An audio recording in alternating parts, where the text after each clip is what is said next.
I want you to picture a bridge. We've got land over here, water below. Now, if I'm a car going across that bridge and right in the middle, the bridge gives out, what's gonna happen? That car is gonna go tumbling in the water, everyone's gonna die. That's not good, we don't want that. Now, why am I talking about a bridge collapsing? Well, that's actually a good example of trunk stability. So the way we like to explain trunk stability is connecting our upper body to our lower body. So here's our land, and then our bridge goes across with water underneath. Now, if our bridge is not solid throughout in the upper and the lower, it's gonna have a hard time being solid in the middle. So we don't wanna lead to any bridge collapsing. So today we're gonna cover how do we actually assess trunk stability? So how do we give it a number to see if you're not so great at it or if you're really good at it? And then how do we take that number and actually apply it to sport? So with trunk stability, where there is some application to basically every sport, is you need a solid base for your arms and your legs to work off of and transfer power. So think about the golf swing, super easy one. Golf swing is gonna start with the hands moving back and the hips opening up. But there's a huge down push of vertical force into the ground. That force needs to travel up the body, get transferred through the midsection, through our bridge, and then into the hands. So if we have a bad bridge here, we're gonna lose some of that power we created. Now that's no good. So with other sports, if you're thinking football, if you're an offensive lineman, you need to be able to set back and block somebody. This needs to be shored up, or else you're gonna put a lot of stress on the low back, stress on different joints, and that's not what we wanna do. So in all different sports, trunk stability can be applied. It's just dependent on the situation. So let's go through why we do it, how we test for it, and what it looks like in terms of training. To test for trunk stability, we use the FMS trunk stability push-up. Now, this is a great test for us because we're allowed to go to different positions to ascertain what your score is. There's gonna be 4 different scores. There's a score of 0, that means there's pain. If there's pain involved, we will not train. We're gonna make sure that you go ahead and get that pain figured out first before we load you externally. So we'll send you either to chiropractor, physical therapy, that type of stuff. The second score is a 1. That means not so functional. We may have a hard time going overhead if we have the mobility because this thing is not shored up. Our bridge is collapsing somewhere. Or we're not loading the feet. We're doing something wrong with our push-up, with our trunk stability push-up. The next score is a 2. 2 means functional. That means, in a separated position, you can hold this up. Your bridge is pretty shored up, but we still need to train it to get it better. But we can still at least load it without fear of injury. And then 3 is optimal. With the optimal score, that means we're ready to go. We can go ahead and load up that trunk stability. We can go overhead. We can do anything we really need as long as our mobility is there. So I'm gonna bring in Caitlin Cook, or as we know, KC. You can go ahead and step in. She's gonna show us the trunk stability push-up, and I'm gonna guide her through it so that way you have a live demonstration. So we're gonna head down. Caitlin, I'm gonna have you actually turn a little bit to your left. And what she's gonna do, she's gonna lay down, just like she's Superwoman flying through the air. She's gonna put her hands out, and she's gonna let her legs just kind of dangle back, so her feet are gonna be relaxed. Now there's a couple different positions that correlate to our scores. So we have the 3 position, the 2 position, and then if they can't make it at the 2 position, they get a 1. So we're gonna start with the 3 position for males and then females, and I'm just gonna have Casey kind of show you.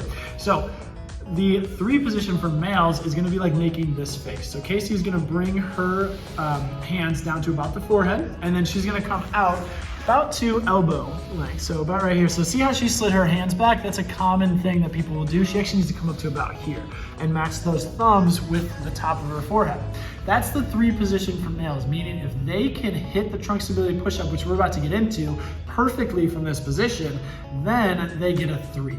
Now, the 2 position for males is the same as the 3 position for females, and it's making this face that I'm sure your uncle has made at you before. So she's gonna go ahead, pretend she's Superwoman again. Go ahead and extend out, drag back down, and match up, and then go straight out right and left with those. Perfect. She didn't go down that time, which is great.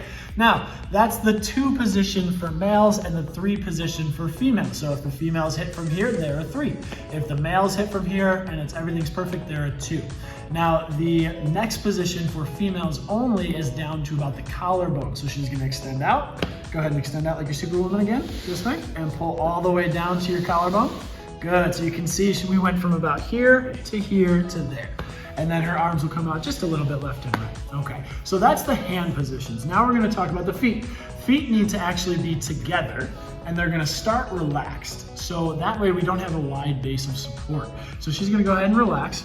We're gonna test her at the 3 position to start, now that her feet are set and her arms are set. So she, being a female, is gonna come down to her chin, and she's gonna go out right and left. That's about right there. Now, what we're gonna look for is that bridge perfectly structurally sound as she pushes up on the way up and on the way down. So first things first, she's gonna load her elbows, or her elbows are gonna come up. She's gonna load her hands. She's gonna go ahead and pull her toes in and load her feet together. We can see they're a little gapped. And then from here, what I'm looking for is this trunk staying perfectly stable as she pushes up. So she'll tuck her chin and go ahead and push up, and then come on back down.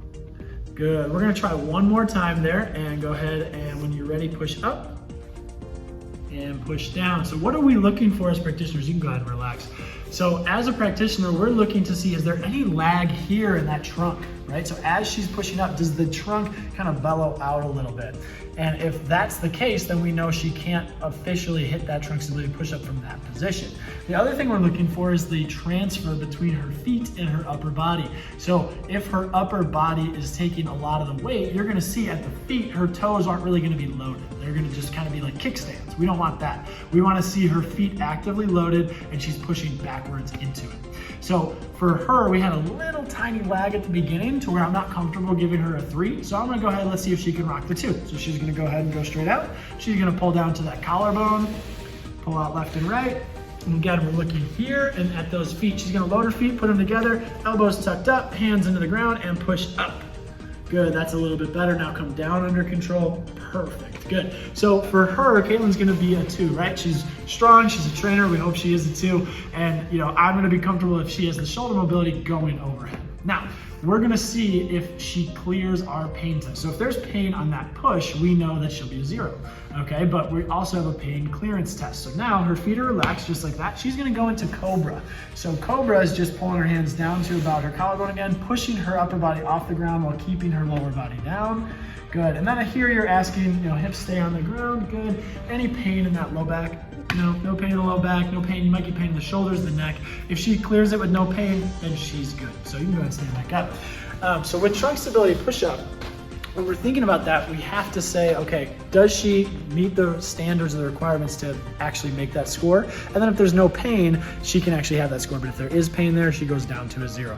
So how you score this is gonna be going and playing with the other tests. So if they have shoulder mobility and they have lower body mobility and their trunk stability is a little off, you still may wanna be careful going overhead. Even though they can get there, they may not be able to control it here, which can lead to back pain, hip pain, and those type of things. So we're gonna go ahead and the last part of this video go into how we train it and what it all kind of means. The number that you get on the trunk stability push-up test doesn't actually tell the whole story. Now we need to look at how it's done and then also look at the other factors that are going into the FMS in terms of like shoulder mobility, lower body mobility, and your rotary stability, which will be another video that you can check out. So with that, we need to put all the pieces together. The trunk stability push-up is just one piece. So what does it really mean? Well, it really depends on how they got there. For someone who doesn't load their feet, but actually has a pretty good trunk stability push-up, that means they're gonna rely on that upper body strength, and maybe they're not so good at transferring or loading the lower body. So if they do something like vertical jumps or jump rope, they may have a hard time with that. But on the flip side, if someone who can actually load their feet pretty well, but they just don't have that lock until they're midway through the push-up, that means they're gonna need probably some more isometric work, learning how to lock this and move. So that kind of takes us into training. The trunk stability push-up, you could have 2 2s, a person A and person B, who both score a 2, but they may be a little bit different in terms of their entire makeup. So when you look at training for trunk stability, it gets pretty simple.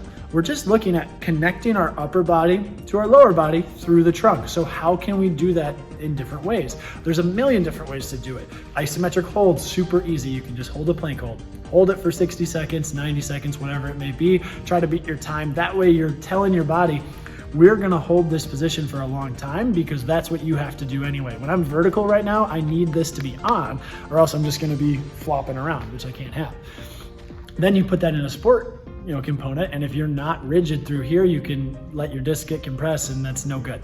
Now, when we're training, we also want to look at moving pieces off of this stable piece. So can I stabilize my trunk and move my leg? So, okay, I get in a quadruped position and I'm pushing my leg into extension with a band.